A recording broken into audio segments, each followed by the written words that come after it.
Hey everybody, Saigan here. I'm done moving. You probably already noticed that because I've been posting videos again. Dragon Quest 8, some more Monster Hunter stuff coming. Wanted to do a quick Quester's Rest. It's been a while. Two pieces of news. First, and this one just showed up this morning, Dragon Quest 8 Journey of the Cursed King has had a trademark filed just recently by Square Enix. So we're probably going to be getting the mobile port of Journey of the Cursed King. Which is okay news. I'm sure everybody would much rather get one of the new Dragon Quest games, but you know, it's something. And the more support that we show the series, the more likely we are to get other entries. The other piece of information, also Square Enix related, and remotely Dragon Quest related, is I think it was the CEO recently did a interview is the word that I'm looking for, where he stated that they were very surprised by the success of Bravely Default here, and he didn't think that Americans would be interested in it, but we bought it anyways because he has no fucking idea what he's talking about. None of the big talking heads at Square Enix have any understanding of what gamers in the West want. They don't. If they would just go back to being the Square Enix of the early to mid-90s, where they made good games and released them in reasonable quantities, people would buy them and be happy. But he does want to refocus on RPGs, so, you know, that's good. Hopefully they focus on just making quality RPGs instead of, you know, the 9 out of 10 Kingdom Hearts, Final Fantasy slosh that we get tossed at us. Last bit of information, kind of a collection edition, not Dragon Quest collection, but definitely, you know, gaming collection. I bought an arcade cabinet. It's actually a full working arcade cabinet. It is a Neo Geo 4-slot in a Sega Blast City candy cabinet. Candy cabinets are different from American cabinets. American cabinets are the ones that you kind of stand at. They're made of particle board. They're like 700 billion pounds. And the candy cabinets are instead much lighter. They're a much smaller profile. And they were everywhere in Japan during the arcade boom. I'm not sure what it's like over there for arcades now. But you could have these candy cabinets, and a lot of the time they would actually, you would just have one control panel at each cabinet, but they'd be hooked up to another candy cabinet on their back sides. You'd have two of them back to back, and you could have people playing games against each other without actually sitting next to each other and looking at each other's buttons, and sometimes it'd just be a mystery as to who you were playing because they're on the other side. So I picked up one of those. I paid way more than it was probably worth. But there was like $300 in freight involved. But it's Neo Geo, so that is fantastic because for one arcade cabinet, I get tons of different games that I can play on it. They are cartridge based. I've got a stack of them here that I'm going to show you. It's kind of like the 8-bit Nintendo, where if your cartridge contacts aren't clean, then sometimes you have to like pull out the cartridge, blow on it, slide it back in. Nobody ever told me that part about owning a Neo Geo, but I discovered it pretty fast. So first up, we have Garo Densetsu Special, also known as Fatal Fury Special. Those of you who watch my streams from time to time know that I've been working on getting a single credit playthrough of this game done, and it is impossible to do. But I've got it right here. I've been playing it on the cabinet. It's great. I love this game. I hate how angry it makes me. You may notice that the title here is in Japanese. It's because this one was printed in Japan. Now the neat thing about the Neo Geo is that the English translation is also on here. What determines the text output of the games that you play is the BIOS setting.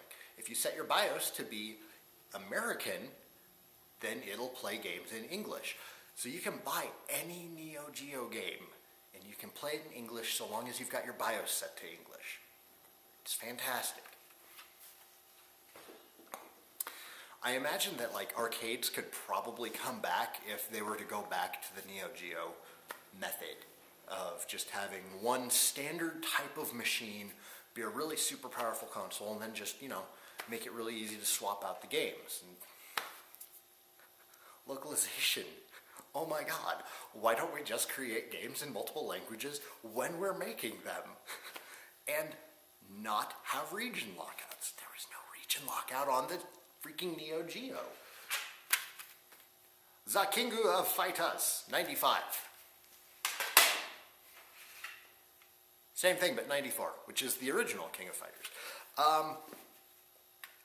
This is probably the worst of the main series of King of Fighters because they hadn't really gotten a lot of the system down. Hops weren't in it yet, the evasive roll wasn't in it yet. It was very broken, but it really set the stage for what King of Fighters was going to be, which is a 3-on-3 dream match fighting game. Samurai Showdown, also known as Samurai Spirits in Japan, had to pick this one up. I really enjoyed playing it on the Genesis, and after playing the actual Neo Geo version, I have to say the Genesis port is really, really solid, especially compared to the terrible Super Nintendo port.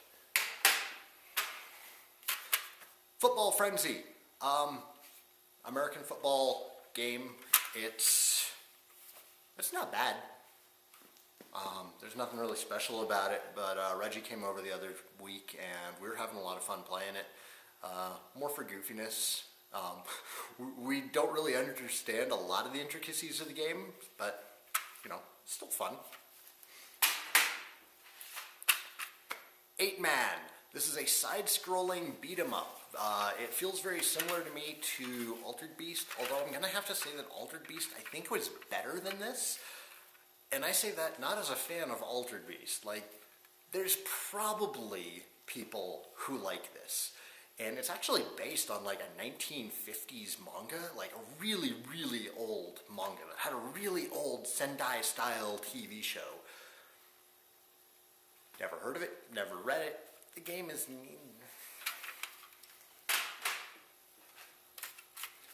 Bust a Move, also known as Puzzle Bubble, depending on where you're from. It's a puzzle game. You can probably find it online. These are a lot of fun to play. I picked this up because Perry was a fan. I'm a fan. This is something that the kids can play pretty easily. It just uses one button, and it's color matching. League Bowling. I had to get this for my kid. Garen loves bowling, and he thinks that this is like the best bowling game ever. And little does he know, this is actually the first bowling game ever released. As far as, I think that's right, actually. I think that might be. If I'm wrong, please let me know.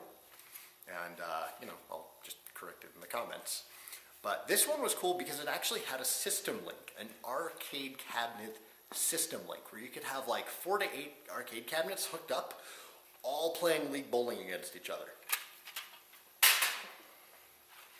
This one was a nice surprise. I was actually considering getting this one when I ordered the cabinet, because it would just be a shame to not have a Metal Slug game for a Neo Geo.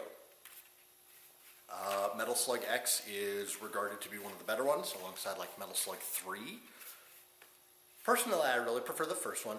X is an improved version of 2. Kind of the same way that Fatal Fury Special is to Fatal Fury 2. There's just better things, it runs better, it's better balanced, etc., etc., etc. So this one actually was a surprise. It was inside the machine when I got it. And I'm not going to complain about that, because these games generally go, like low end, you're looking at $30 for a Neo Geo game. High end, I recently lost, I'm losing an auction today because I don't want to pay that much.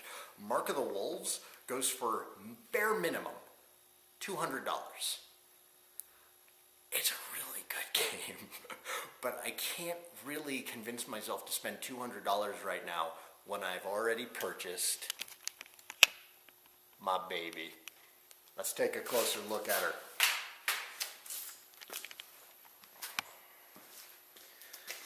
So, as I stated, So Sega, oh, I'm sorry, I thought it was a Blast City. It's an Astro City, one of the different kinds.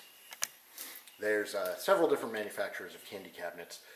It's got a much bigger screen on it than American arcade cabinets, or at least most of the Capcom JAMA ones. Got it from seller through GameRoom.com. I can actually switch that out. I'm going to print up a different label. It still has the 100 yen coinage symbol on here. It does take quarters though, although I do have it set to free play. These are all Sanwa buttons and Sanwa joysticks. Let's go ahead and turn it on, because there is one more game on here that I have not shown you. Trying to scoot this back. We'll play a little bit of it. I don't want to be out here in the garage too long because it is cold. So bear with me for a moment.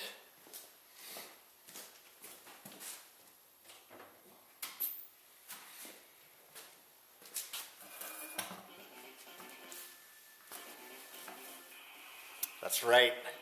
King of Fighters 98. Argued by many to be the greatest entry in the King of Fighters series. Matched really only by King of Fighters 2002 and King of Fighters 13. We'll play a little bit. Oh, advanced. Plays the Hungry Wolves.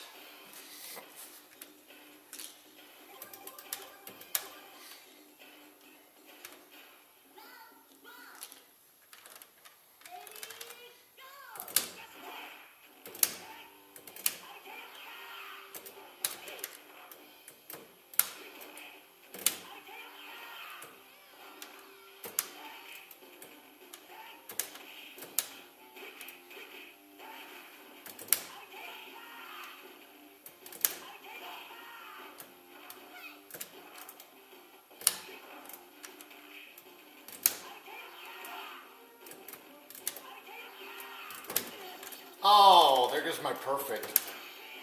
Oh, she got over it.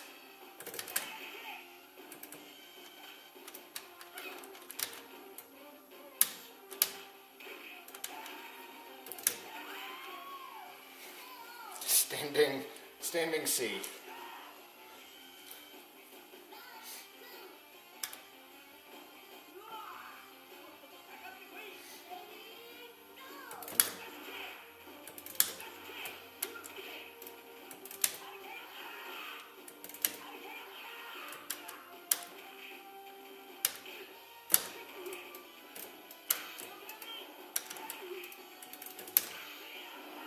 God damn it, twice now.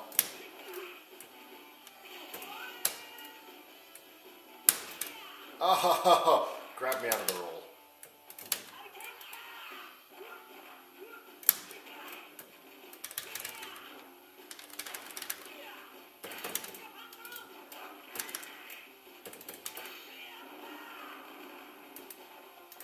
I feel I should have just saved that meter, but whatever.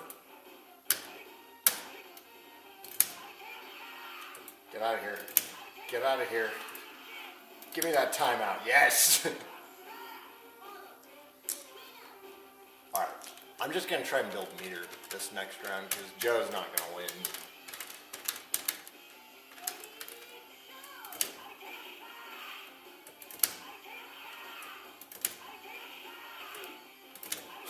Well, he might.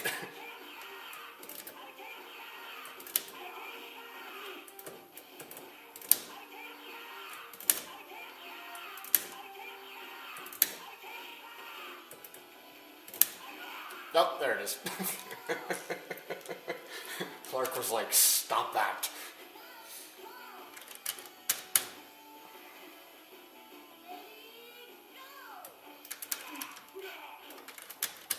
Did I seriously not have any meter? Does meter not carry over in this one?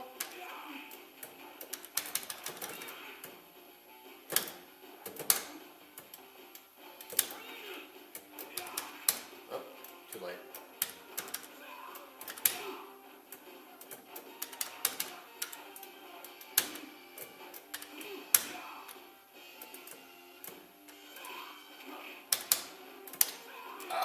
that's right. That's an overhead. Ah!